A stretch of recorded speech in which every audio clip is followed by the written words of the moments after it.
Assalamualaikum warahmatullahi wabarakatuh.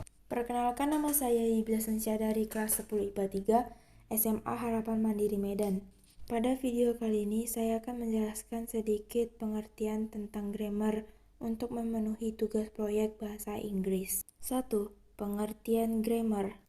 Secara umum, pengertian grammar yaitu himpunan dari berbagai aturan yang jelas dan terstruktur untuk mengatur setiap susunan frasa, kalimat, serta kata di dalam bahasa apapun. Di dalam bahasa Inggris, selain kita perlu memperkaya vokabulari, kita juga perlu untuk mengetahui tata cara penulisan bahasa Inggris yang benar agar kita tidak melakukan grammatical error. Pada bahasa Indonesia sendiri, pengertian grammar kita kenal dengan peraturan SPOK, yaitu subjek, predikat, objek, dan keterangan. Sehingga dapat kita rangkum jika pengertian grammar merupakan peraturan mengenai struktur kata guna membentuk sebuah kalimat menjadi sempurna. 2. 3 dasar tata bahasa, yaitu 1.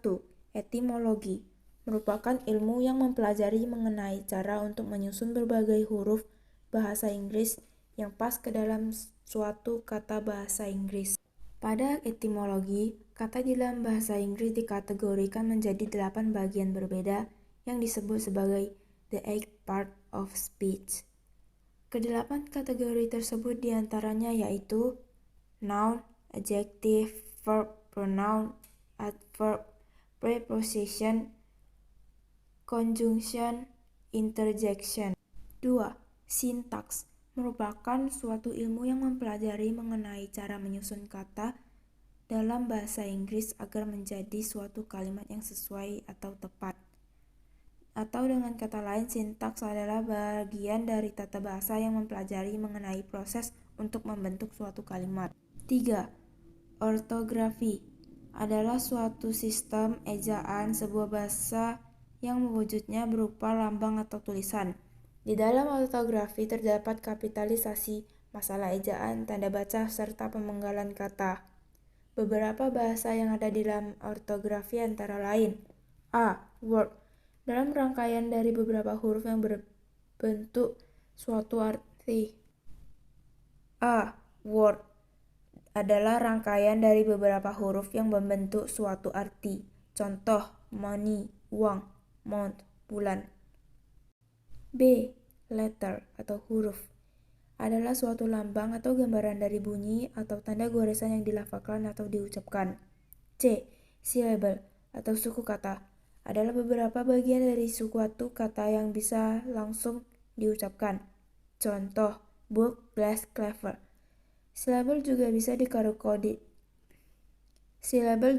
dikategorikan menjadi beberapa macam, diantaranya seperti polysyllable, merupakan kata yang terdiri dari 4 suku kata maupun lebih. Contoh: allocation, determined, responsible, dan lain sebagainya. 2. Monosyllable merupakan kata yang terdiri dari sebuah suku kata saja, seperti bring, book, broom, think, make, clean, dan sebagainya. 3. Trisyllabic merupakan kata yang terdiri dari 3 suku kata, yaitu contohnya happiness, remember, dan lain sebagainya. 4.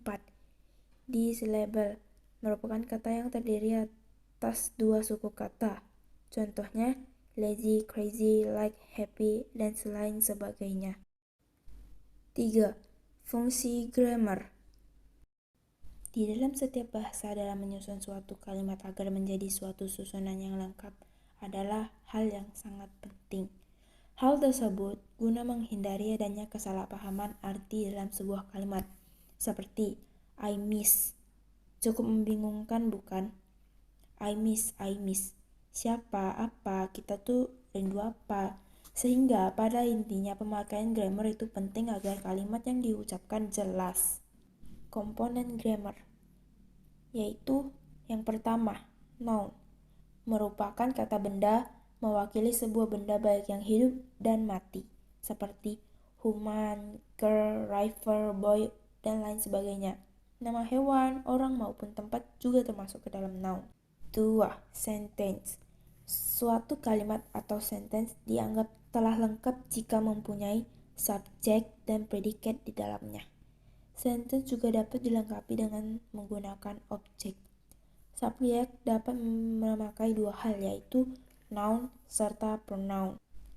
Sedangkan predikat dapat memakai verb ataupun adjektif.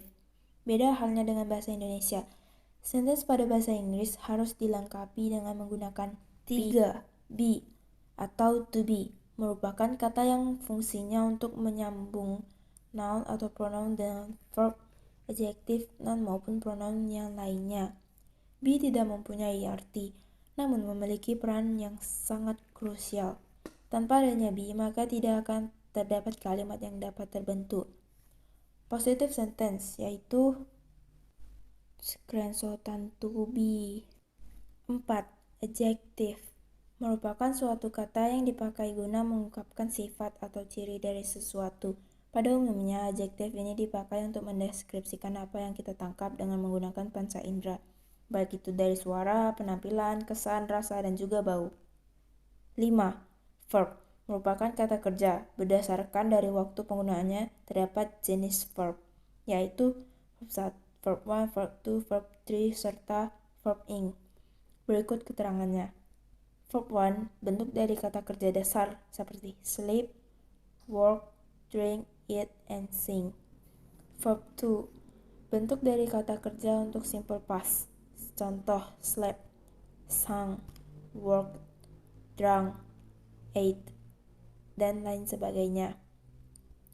Verb 3 bentuk kata kerja guna past participle serta past perfect. Bentuknya dapat berupa verb 2 atau juga sangat berbeda. Slept, worked, drunk, eaten, sung, dan lain sebagainya. Dan yang terakhir adalah verb ing, bentuk kata kerja guna simple present, verbal adjective atau noun, seperti sleeping, working, drinking, eating, and singing. 6. Pronoun. Pronoun yang ada pada bahasa Indonesia disebut sebagai kata ganti orang serta benda, yang meliputi kata ganti tunggal serta kata ganti jamak. Berikut ini adalah beberapa jenis pronoun yang perlu kalian tahu. Yang perlu kalian ketahui. Screenshotan pronoun. 7. Tenses merupakan bagian yang paling krusial dari topik grammar yang tengah kita bahas sekarang. Topik tense konon adalah suatu topik yang sulit untuk dipelajari sebab memiliki peraturan yang sangat banyak.